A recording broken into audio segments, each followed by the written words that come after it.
And now joining us, Clayton Ruby, who's a renowned leading Canadian constitutional and criminal lawyer for decades in Canada. Thanks for joining us.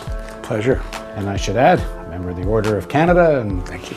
Because what we've seen right now is, to all effective purposes, if they arrest 1,000 people or more and then don't charge them, they've eliminated the right to protest and free assembly, but it's never going to get tested in court because they just drop the charges. They can go fishing and throw the fish back, and nothing ever comes of it. Bear in mind that your idea of what is a norm of Toronto policing is not based primarily on any value system the police hold that respects individual rights to protest. They seem to have none. It's based on limited budgets. And what we've seen here is a picture of the police state to come. What happens when you give the police unlimited budgets? All the men they want, all the toys they want, all the machinery they want, and the right to control huge swaths of the city. That's the police state that's going to come if we give them the money to do it. Which apparently we did. Which we did on this occasion, and which Mr. Harper wants to spend another $8 billion on prisons. That's the other end of this. So watch out for this police state. It really will come with money. And there's nothing to stop it, because those values of liberty and freedom and democracy are not cherished by the police departments. Ladies and gentlemen, welcome to the New World Order.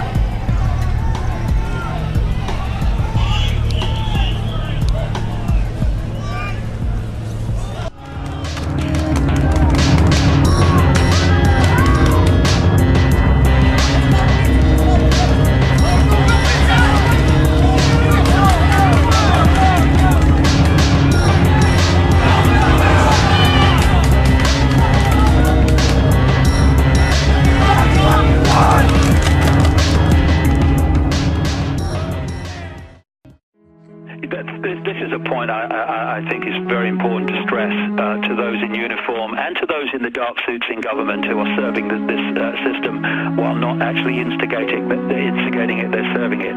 You have no power. I don't care if you're in the military. I don't care if you've got how many kind of stars on your uniform. I don't care what level of the police force you're in. I don't care if you're doing roadblocks. I don't care if you're pulling people off the street. I don't care what you're doing. You have no power. Your uniform has the power. Take your uniform off, okay? Put it in the wardrobe. Where's your power? Go and get another job without that uniform. Where's your power? You have no power. You are employed to animate that uniform, which is an extension of the state, and that's all you are, and therefore you are expendable. While you give your soul away, while you give your mind away, while you give your morals and decency away, advancing this fascist dictatorship, you will be okay with the fascists that you're serving. But your children and your grandchildren have to live in the world you are creating. And one day you're going to have to understand that, and I don't envy you that moment, because it's going to be horrific when it dawns upon you the world that you've actually created. The people in uniform and the dark suits that administer the system while not being the originators of it, they have to start breaking ranks, okay?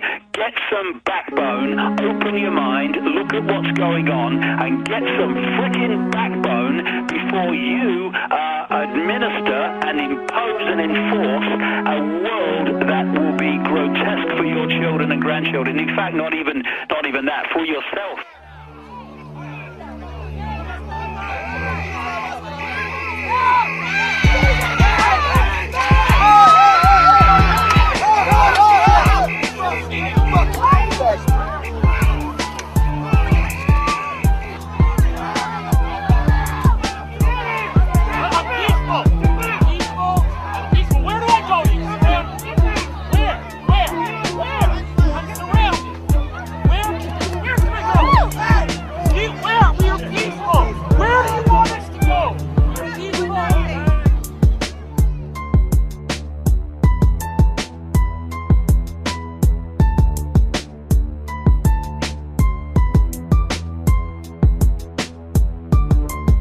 After about a half an hour, the riot squad started to move into the protest zone, and another group of riot police came from behind Queen's Park and surrounded the protesters.